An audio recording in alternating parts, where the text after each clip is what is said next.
have a lot of questions to answer today. Now, even though the message was clearly anti-American, many people are still unsure why 9/11 happened.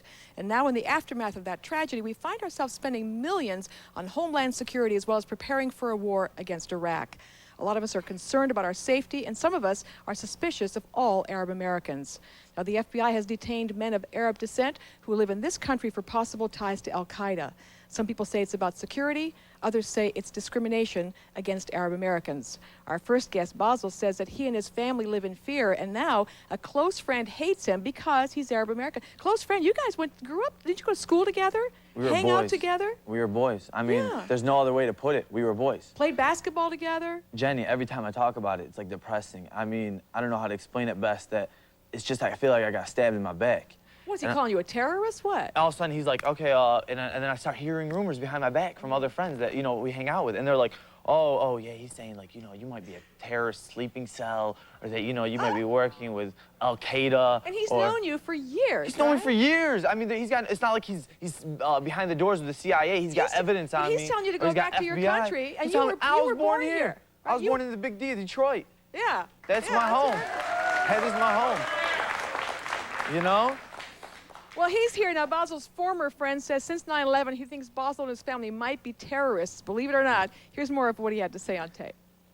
There's no such thing as Arab Americans, only Arabs in America, and they're not to be trusted. Basil and I used to be really good friends, but the terrorist attacks were just a wake-up call. And now we're on the verge of war with Iraq. I'm extra suspicious. Half of Basil's family looks like they're in the al-Qaeda. I haven't spoken to Basil for 6 months. Basil's got so many relatives, any one of them could be a terrorist, or even one of Saddam's agents. Oh, here comes Jeff, everybody.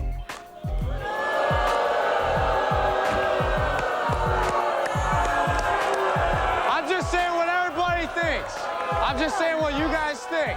That's all I'm doing. I'm saying what you think. Jeff, you can't be serious. This is your friend for how many years? You went to school together? Yeah. And now all of a sudden he's a terrorist. The suspicion, you know? Can you believe it? Did he do something to make you suspicious? Is he acting differently? No, So but what? you know, the people, you know, you see people on TV, they say, wow, I never knew he could do something like that. I didn't know he could crash a plane into a building. No one knows. It's just the fact that we don't know. So I just want to know, how long have you known Basil? I mean, you've known him for a long time. How many years have you known him for? Middle school?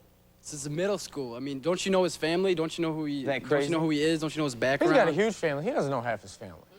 Come on, man. He doesn't know half his family. No, whatever. I got friends who don't even know that their relatives live a city over.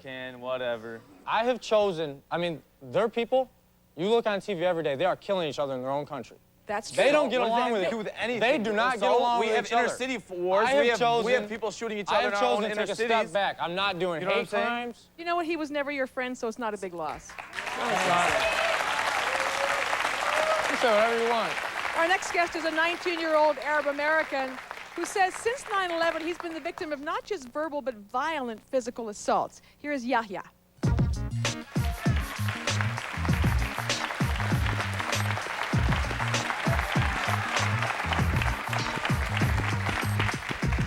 So you were also born here, right? Yes, I was You're born born here. in the U.S. Yes. And can you ask what your background is, or your family? My family's from Pakistan with Arab descent. All right. So after everything was fine till 9/11. Yeah, everything was fine. Right. And, no, actually, I was always been harassed, but not harassed like before, like after September 11. Harassed just like people sometimes harass foreigners. Yeah, You know, I mean, it got worse because there was a teacher who was always harassing me, but it became more worse. You know? Was it what kind of harassment? Calling names or what? Yeah, he used to call me Arab. You know, he said that my country, my religion, they're all.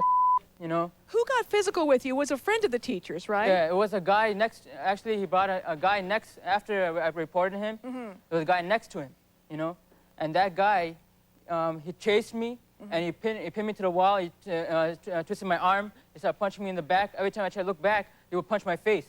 I said, like, who are you? And he said, shut up, you're Arab. You know what I mean? And he came up from behind you, so you couldn't even see who it was. Yeah, and there were other teachers that were over there, students, and he tried to stop them, you know. And he tried to stop them, but he punched the students and those teachers, and he cuffed me, and I was dragged. He handcuffed you. Yeah, I was dragged, and I was blood all over. He dented my teeth. Do you know who he was? Who was he finally? He was an undercover cop, off-duty cop. What? An off-duty cop Yeah, off-duty did this cop. to you? Yes. Did you charge him? Was he charged? Yeah, I took him to Huh? court. So you sued the school? Yeah.